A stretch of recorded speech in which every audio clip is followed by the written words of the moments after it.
Kabanata 7. Ang pag-ibig ng tunay na mag-asawa. Bahagi 1. Ang orihinal na ugnayan ng mag-asawa. Umiiral ang Diyos ng taglay ang dalawahang katangiang positibo at negatibo. Kapag ang katangiang ito ay naihayag bilang positibo, ito ay si Adan, at kapag naman ito ay naihayag bilang negatibo, ito ay si Eva. Ang isang anak na lalaki at isang anak na babae ay mga anak na nilikha bilang tagatugong katambal ng di nakikitang Diyos. Bilang tagatugong katambal, ang lalaki ang kinatawan ng positibong katangian ng Diyos at ang babae naman ang kinatawan ng negatibong katangian ng Diyos. Ayon sa prinsipyo ng paglikha, ang panloob na katangian ng Diyos ay nahahati sa dalawa. Pinagkakasundo ng Diyos ang dalawang katangiang ito at pinagkakaisa niyang muli upang bumuo ng isang nilalang na kawangis ng kanyang orihinal na panloob na katangian. Ang bawat lalaki at babae ay nagsasalarawan ng isang katangian ng Diyos noong sila ay isinilang.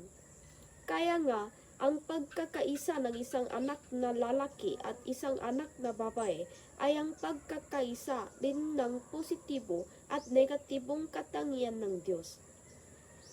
Sa ibang salita, sila ay nagiging nagkakasundong mga nilalang tulad ng Diyos. Dahil dito, ang mag-asawa ay isang pagkakaisang kumakatawan sa kabuuan ng Diyos.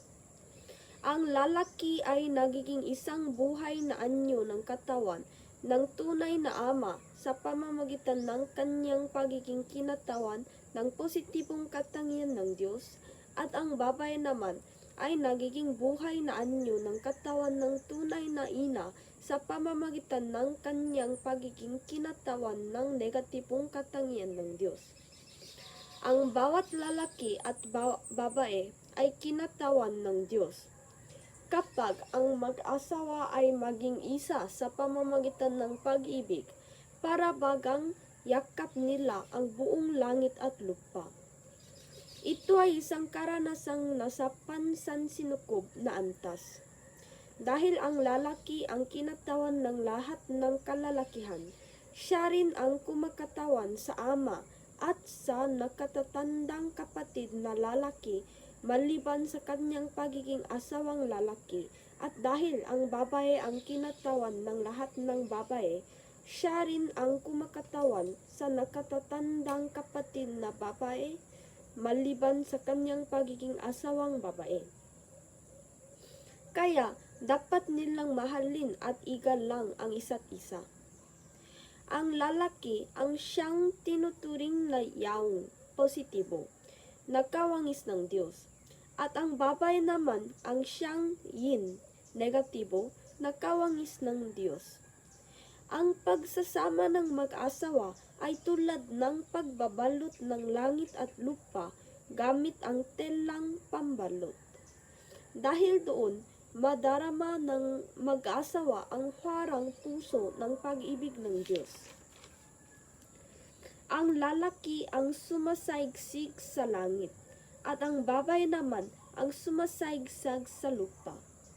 Dapat magkaisa ang dalawa habang nakakasundo at bumubuo ng mga linyang magkahilera. Ang ugnayang mag-asawa ay hindi hanggang sa pagiging mag-asawa lamang. Dapat ninyong maunawaan na ito ay kumakatawan sa langit at lupa. Ang kaganapan ng pag-ibig at pagitan ng lalaki at babae ay ang kaganapan ng buong sandaigdigan.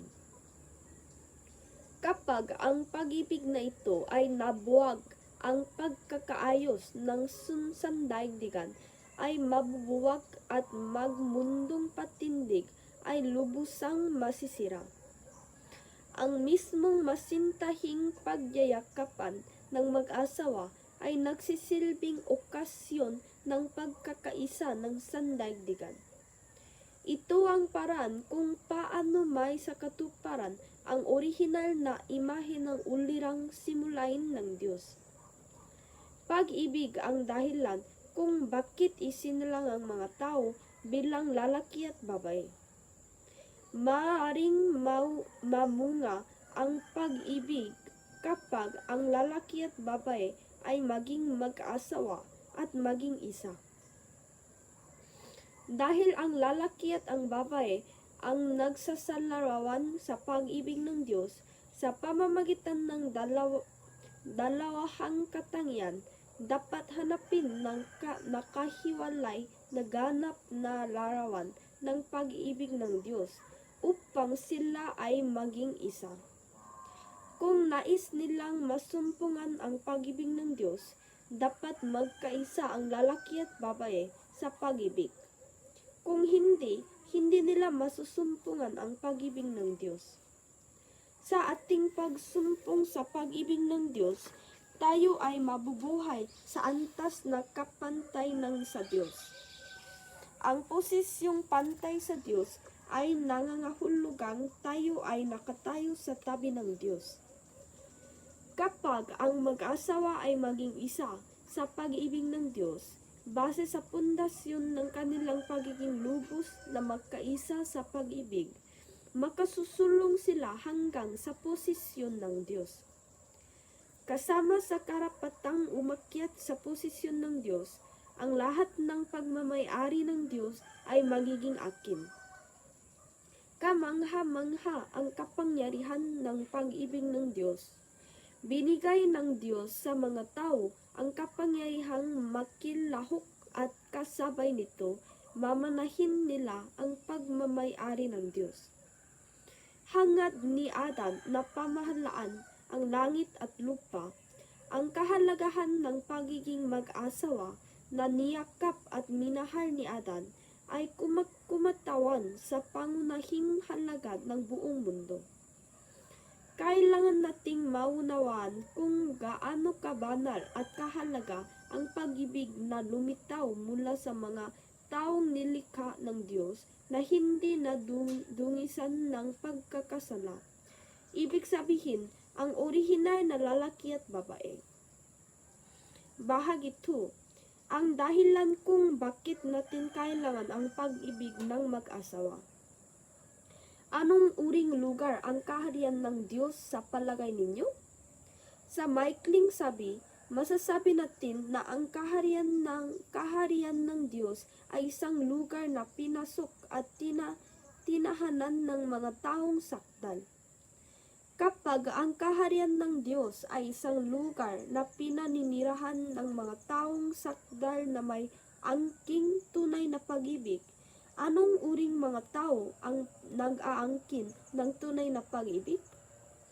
Ang tao ay dalawang uri lamang, lalaki at babae. Kapag ating isaalang-alang ang kaganapan ng huwarang pag-ibig ng Diyos sa lupa, mararating natin ang konklusyon na hindi ito mangyayari kung hindi kasama ang mga lalaki at babae.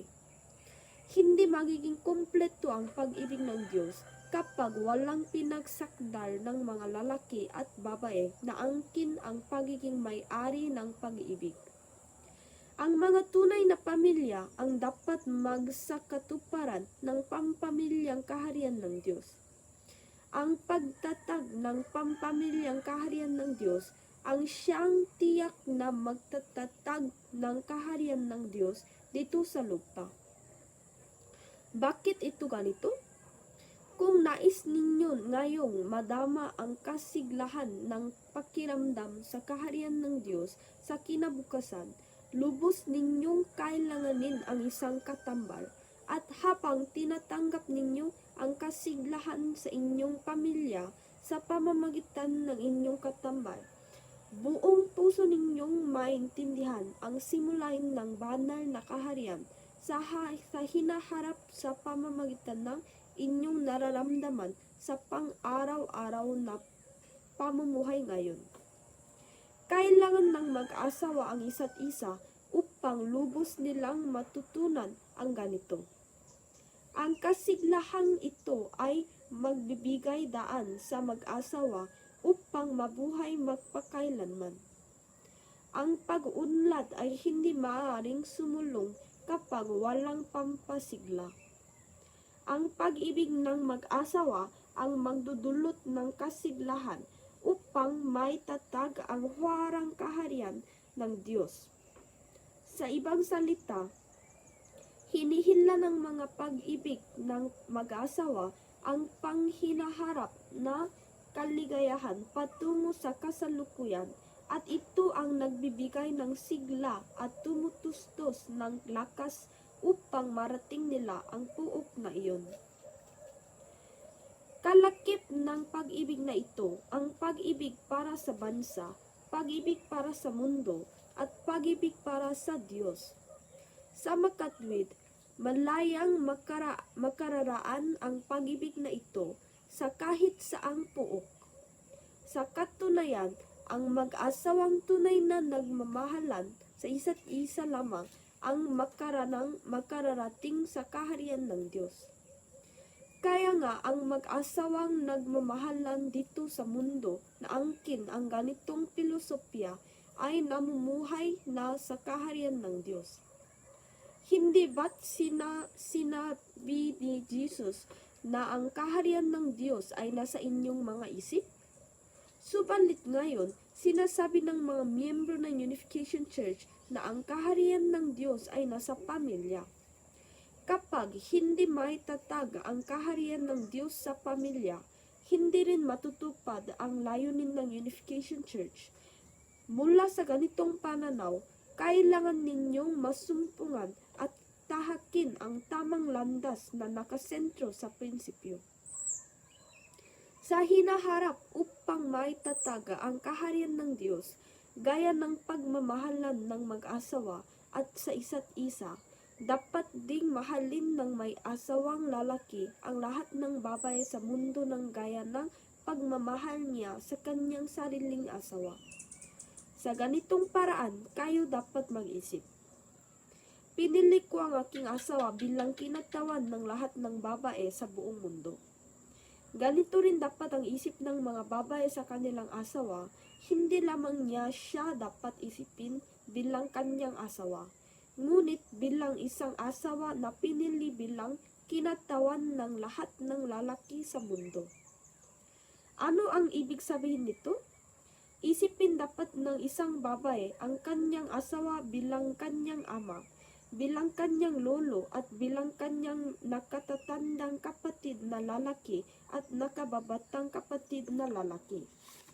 Sa pamamagitan ng ganitong ugnayan, dapat makayahong mahalin ng babae ang kanyang ama, lolo, nakatatandang kapatid na lalaki at nakababatang kapatid na lalaki. Ang ganitong babae lang ang maaaring magkaroon ng katambal. Kung ang gusto lang ninyo ay ang inyong asawa at ayaw ninyo sa inyong ama, lolo, nakatatandang kapatid na lalaki at nakababatang kapatid na lalaki at lahat na, ito ay paglabag sa pangako ng Diyos para sa kabutihan ng nakararami. Kung gayon, ano dapat ang inyong gawin? Dapat ninyong taglayin ang puso na kayang mahalin ang lahat ng lalaki sa buong mundo at may pananaw na ang inyong esposo bilang kanilang kinatawan na inyong niyayakap at minamahal ay isang lalaking naging bunga ng mga ugnayang iyon. Kung taglay ninyo ang puso na maaari ninyong mahalin ang inyong katambal bilang inyong mga magulang, nakatatandang kapatid na lalaki at nakababatang kapatid na lalaki, nang lampas pa sa mga bansa at mga hangganan, may tuturing kayong anak ng Diyos. Ito ang pilosopiya ng Unification Church.